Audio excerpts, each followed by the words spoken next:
글로벌 투자를 읽는 글로벌 ETF 트렌드입니다. 올해 투자자들을 가장 설레게 했던 키워드 단연 AI였죠. 하지만 주가가 흔들릴 때마다 따라붙는 AI 버블론 때문에 불안하셨던 분들도 많으셨을 것 같은데요. 하지만 또 버블이라는 공포에 매몰돼서 거대한 기술 혁신의 흐름을 놓쳐서는 안 되겠죠.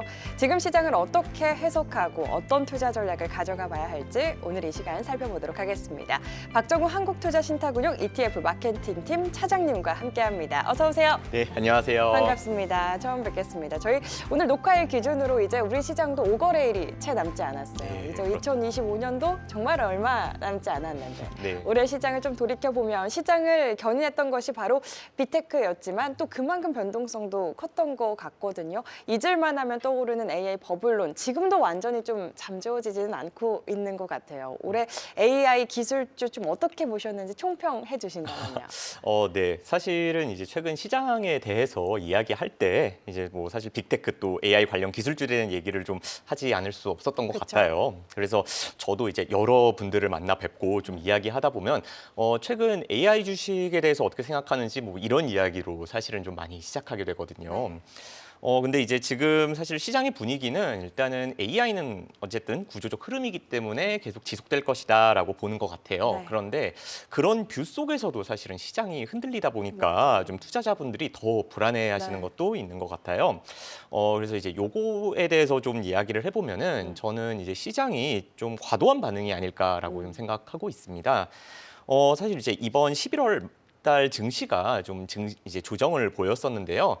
이거는 크게 두 가지 정도로 봐야 할 것 같아요. 아무래도 이제 연준의 통화 정책이 약화된다라는 우려가 하나 있었고요. 그리고 이게 또 AI의 투자에 대한 비용을 또 높일 수 있다 보니까 여기에 대한 지속 가능성을 이제 투자자분들이 좀 우려했던 것 같습니다.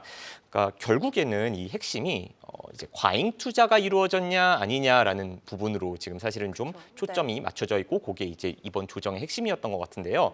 근데 이제 요 과잉 투자 부분 조금 더 상세하게 얘기를 해보면 아무래도 우리가 이제 과잉 투자 여부 이야기를 할 때 좀 비교하는 게 아무래도 과거 사례를 많이 이야기를 하잖아요. 네. 그게 사실 2000년대에 있었던 닷컴 버블이랑 네. 확실히 좀 많이 비교를 하게 되는데요. 지금 요 그래프가 이제 미국 GDP 대비해서 이제 AI 관련 이제 민간 투자 비중을 좀 가져온 건데요.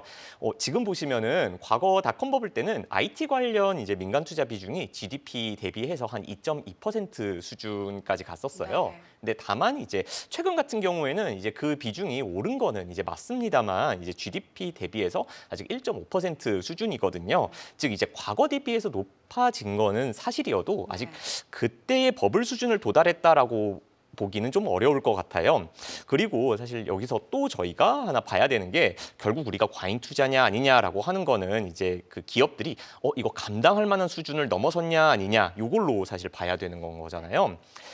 이게 이제 우리가 M7 기업이라고 하죠. 그 이제 지금 AI 관련 캐펙스 투자가 주로 이루어지고 있는 게 이 M7 기업들이 보유하고 있는 현금이랑 그리고 이제 프리 캐시 플로우라고 하죠. 이제 2026년 잉여 현금 흐름 수준을 합친 규모 대비한 이제 캐펙스 예상치를 이제 가져왔는데요. 요 그래프 한번 보시면은 지금 이제 메타를 제외하면 이제 다들 충분히 감당할 만한 수준에서 갖고 있는 현금이랑 그리고 네. 또 앞으로 예상되는 이제 현금 대비해서 과하게 투자하고 있는 건 아니라고 좀 볼 수 있을 것 같아요. 그리고 또 이게 또 과거 닷컴 버블이랑 또 다른 게요. 과거 닷컴 버블 때는 이제 생각해 보면 이 닷컴 그러니까 인터넷이라고 하는 이제 완전히 이제 새로운 이제 개념이었잖아요. 네. 그러다 보니까 투자가 이제 주로 이제 시총 대형 기업들에 의해서 진행됐다기보다는 아무래도 중소형 통신 이런 이제 네트워크 업체들이랑 또 신흥 인터넷 기업들에 의해서 좀 주도가 됐었어요. 근데 지금 같은 경우에는 AI 데이터 센터 이야기 나오는 게 사실 현금 보유가 이미 충분히 많은 빅테크 기업들에 의해서 주도가 되고 있거든요. 그러다 보니까 이제 그때 과거의 닷컴 버블 때와 지금은 조금 다르다 이렇게 좀 이야기해 볼 수 있을 것 같아요. 네, 알겠습니다. 닷컴 버블과는 다르다. AI 버블에 대한 우려는 조금 과도한 반응이다라고 이야기를 해주시면서 지금은 이 빅테크 기업들이 AI를 주도하고 또 기업 이익 성장이 주가 상승을 뒷받침하고 있다는 게 그때와 또 차이점이다라고 이야기를 해주셨습니다. 그렇다면 우리 AI 투자 사이클이 정점에 도달하는 시기는 좀 언제쯤이라고 우리가 예측을 해볼 수 있을까요? 사실 물론 명확한 시장 타이밍은 이게 신의 영역이고 그쵸. 예. 신의 사실 영역이죠. 저도 뭐 안다면 굳이 직장 생활을 할 필요 없지 않을까라고 그렇겠죠. 네, 좀 맞습니다. 행복 회로를 좀 아. 돌려보게 되는데요.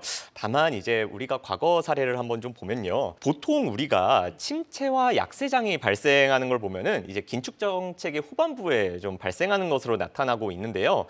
근데 이 긴축 정책이라는 거 트리거가 뭐냐라고 네. 하면은 이제 결국 연준이라는 중앙은행의 핵심 목표 중 하나가 물가 안정이잖아요. 그 점에서 이제 인플레이션으로 좀 보고 있습니다. 그러면 이제 이 인플레이션을 좀 어떻게 지켜봐야 되냐라고 하면요. 지금 이 AI라고 하는 혁신이 사실 이제 우리가 AI가 앞으로 만들어낼 생산성에 대한 네. 기대잖아요. 그런데 이 혁신 기술 도입 초기에는 우리가 소위 이제 J커브라고 하죠. 이제 캐펙스 투자 대비해서 생산성의 효과가 좀 바로 나타나지는 않습니다. 즉 이제 투자랑 생산성 증가에는 시차, 즉 레깅이 좀 존재한다는 건데요. 네. 그래서 이 기술이 범용화되고 또 이제 사이클이 중기 단계에 진입했다는 지표는 결국에는 효율성 강화를 통한 생산성 개선이 동반돼야 됩니다. 그러다 보니 과거 이제 우리가 닷컴 버블 때도 이제 지금 요 왼쪽 그래프를 보시면은 노동 생산성이 상승하고 있는 중간 단계에 사실 이제 테크 버블이 붕괴했었다는 걸 좀 네. 볼 수 있는데요. 그래서 이제 경제 전반적인 생산성 향상이 뚜렷해지는 시점이 오히려 역설적으로 사실 좀 AI 투자 사이클의 좀 정점이라고 보고 있어요. 네. 이제 왜냐하면 이건 이제 집행된 투자가 사실은 정점이라고 하면 이제 성과가 이제 난다는 거잖아요. 그 얘기는 이제 추가로 투자할 게 많이 없어진다라는 뜻이기도 네. 하고 또 생산성이 높아지면 다시 이제 연준 입장에서는 금리 인상에 대한 논의가 좀 일어날 수밖에 없게 되거든요.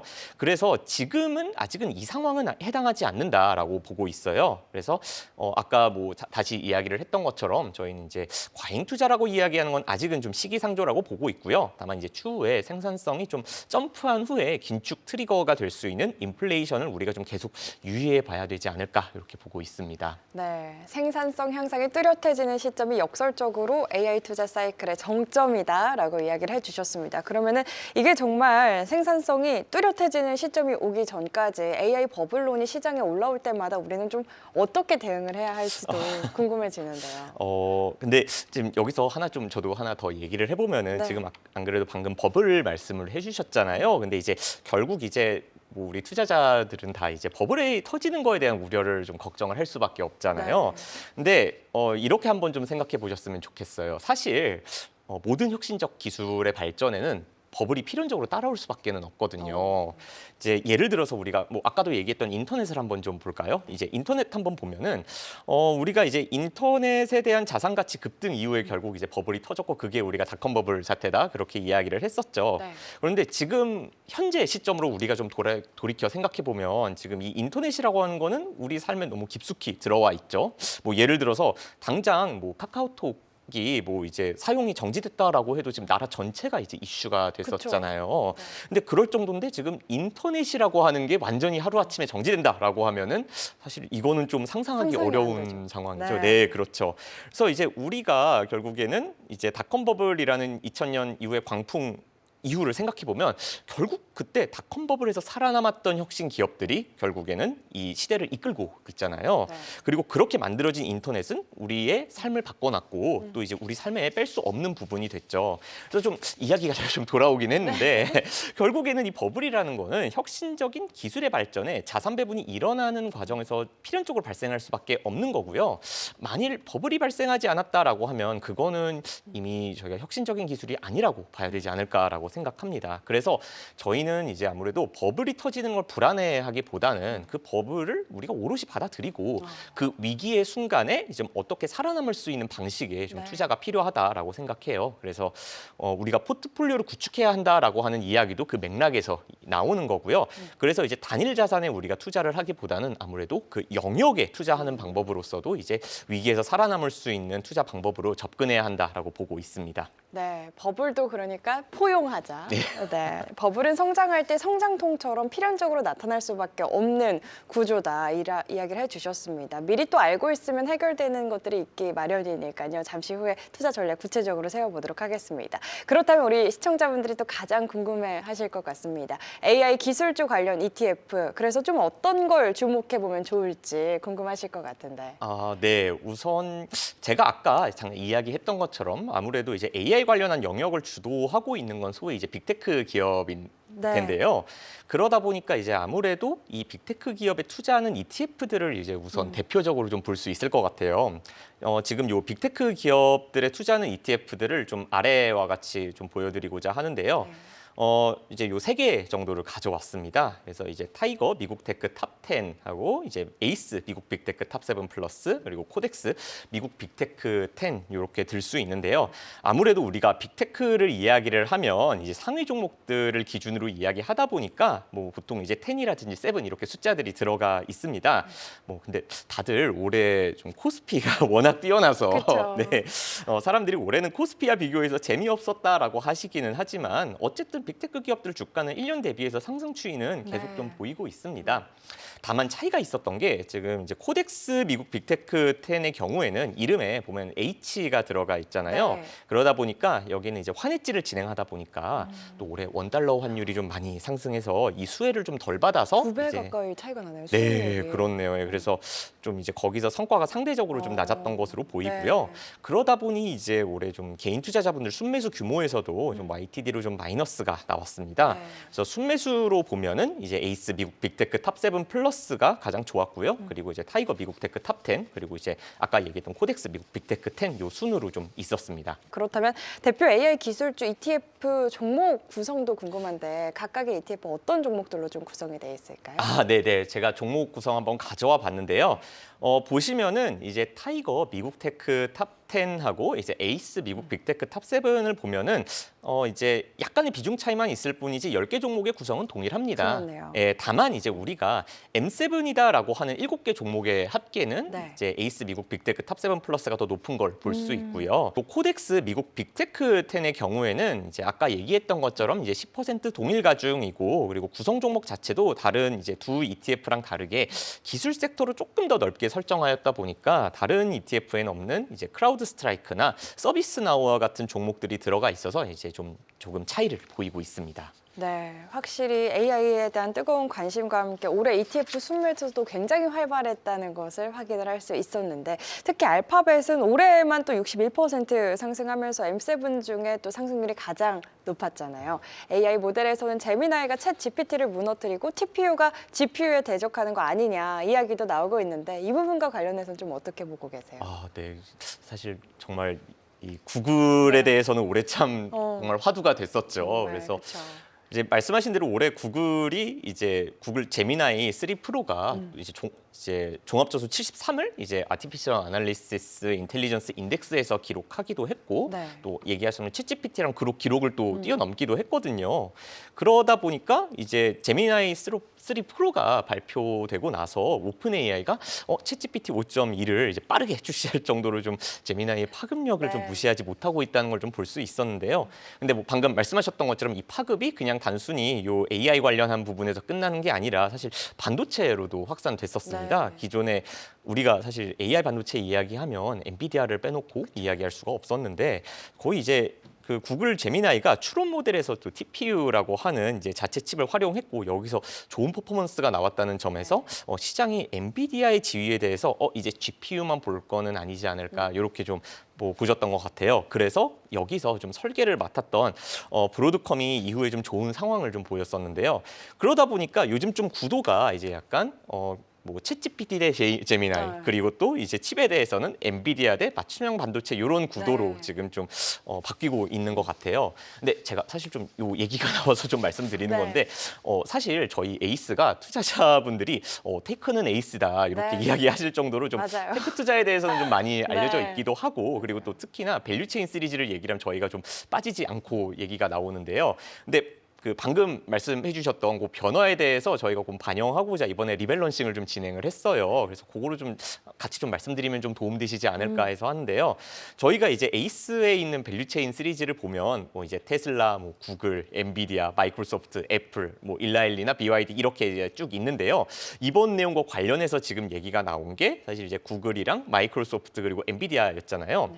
그래서 요 세 가지가 사실 조금 이제 컨셉을 저희가 좀 바꿨는데요. 우선 이제 에이스 구글 밸류체인 액티브부터 좀 이야기를 해보면은 원래 여기 컨셉이 구글이랑 또 구글 밸류체인 기업, 그래서 이제 구글과 동반 성장이 가능한 경쟁사를 이제 컨셉으로 해서 네. 이제 밸류체인을 구성을 했었거든요.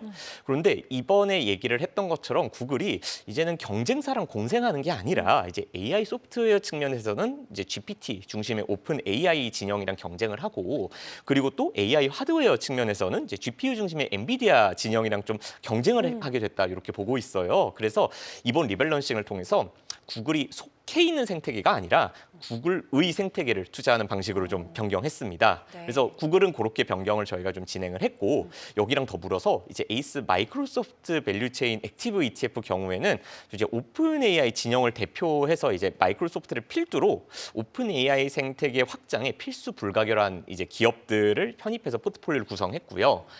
그리고 이제 에이스 엔비디아 밸류체인 액티브 경우에는 기존에 우리가 엔비디아는 이제 뭐 주 사업이랑 관련했던 공급사랑 또 엔비디아 차세대 비즈니스 협력하는 파트너 기업 중심으로 저희가 구성을 했었는데, 이제는 엔비디아가 이제 단순 반도체 만드는 기업만을 넘어서 이제 데이터 센터 전체를 고객사에게 인도하는 AI 인프라 기업으로 좀 변화했다라고 보고 있거든요. 그래서 핵심 AI 인프라에 투자하는 기업이랑 그리고 엔비디아가 직접 투자하고 있는 혁신 기업 이 두 가지 축으로 해서 포트폴리오를 좀 구성하도록 변경했습니다. 그래서 이걸 좀 정리를 한번 해보면은 지금 AI 소프트웨어 차원에서는 저희가 제미나이 진영과 그리고 챗 GPT 진영의 대결 구도로 보고 있고, 그리고 그런 차원에서 이제 에이스 구글 밸류체인 액티브 대 약간 이제 에이스 마이크로소프트 밸류체인 액티브의 구도로 해서 보실 수 있게 됐고요. 네. 그리고 AI 하드웨어 측면에서는 에이스 구글 밸류체인 액티브랑 그리고 에이스 엔비디아 밸류체인 액티브 ETF 요 축으로 해서 좀 보실 수도 있게 됐습니다. 그래서 요약해 보면은 이번 좀 리밸런싱으로 이제 저희가 밸류체인 기업들이 속한 생태계에 투자하던 방식에서 이제는 좀 이 기업들이 앞으로 만들어내고 있는 생태계에 조금 더 투자하는 방식으로 변경해서 투자자분들이 선두 AI 관련 기업들의 생태계에 더 선별적으로 추구하실 수 있도록 저희가 만들어 봤습니다. 네, 기업들이 속한 생태계에 투자하던 방식에서 기업들이 만들어내고 있는 생태계에 투자하는 방식으로의 리밸런싱. 사실 우리 개인 투자자분들이 하기 힘들고 또 귀찮은 것들을 이렇게 해주셔서 똑똑하게 해주셔서 감사드린다는 말씀을 드리면서 테크주, 기술주들 관심 있는 투자자분들, 에이스 상품들 정말 많이 관심 갖고 계시는 걸로 알고 계실 텐데, 오늘 내용이 투자자분들께 도움이 되셨길 바라면서 오늘은 올해 그리고 내년이 더 기대되는 AI 테크주들 관련한 투자 전략 한국투자신탁운용 박정우 마케팅팀 차장님과 이야기 나눠봤습니다. 세계를 잇는 투자 글로벌 ETF 트렌드로 쉽고 안전하게, 오늘 글로벌 ETF 트렌드는 여기까지입니다. 오늘 좋은 말씀 감사합니다. 네, 감사합니다.